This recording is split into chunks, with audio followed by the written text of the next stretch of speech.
Yes, yes. Okay, I want to talk about your book. You're on a whirlwind tour, really, aren't you? Yes, I am. Called The Bond. And you hear more and more people say, and it is a fact, that our pets and animals of all sorts are really a part of the family. Cats, dogs, pigs, what have you. Absolutely. What kind of message do you want people to get out of your book?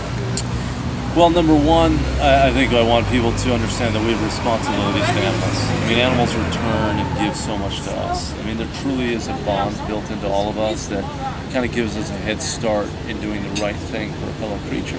I mean, any little kid doesn't really need much instruction on loving animals. I mean, they intuitively know that it's great to be good to these creatures, and they're so fascinated by them and surprised by them.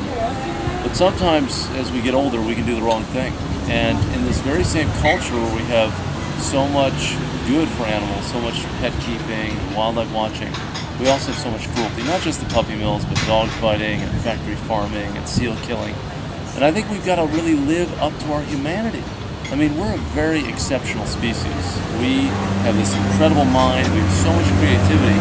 How are we going to use it? Are we going to use it for ill and kill and crush and destroy these other vulnerable creatures who share our lives and our planet with us?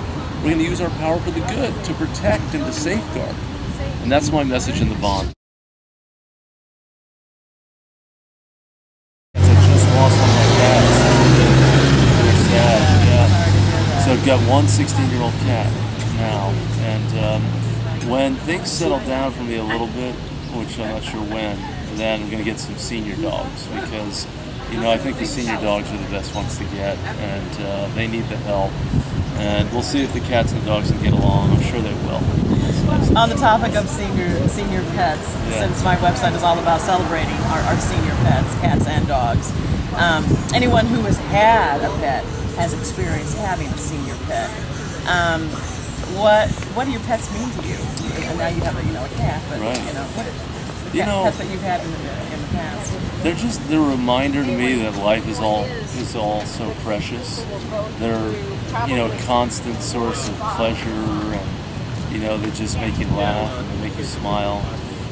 They're just a fabulous part of what it means to be alive and to be human. And it is sad that their lifespans don't match ours, and it means that sometimes we're forced to confront this very painful circumstance in life where their time is up. But that is part of living life, and I wouldn't trade that for anything. And having them, for one day or 10 years or something in between is a great thing. And that's the beauty. So I'm so glad that you're working on promoting senior pets. I think it's so important. One of our members, many years ago talked to me about that, and it just struck me. And my fiance and I decided that's what we want to do, is senior pets. Well, congratulations also. Thank you. Being engaged. Thank you. What are some of the things that you hope to accomplish? And I know the things that you've already accomplished, Right. but in the near future. Well, I think that one of the things for me is that I don't want to just respond to animals in crisis. I mean, we've been helping in Joplin, and we've been helping in southeast Missouri with the floods, and we are helping animals all over the country when they're in distress. But if we just did that, we would be failing the animals. And I want to prevent cruelty before it happens. That's why I want to get at the puppy mills on the front end, or the factory farms, or the seal hunt, or dog fighting.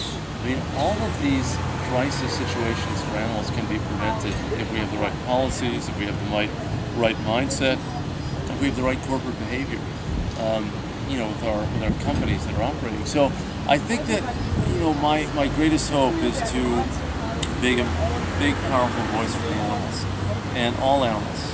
They all deserve our love and compassion, whether they're raised for food or they're raised for pets or whatever.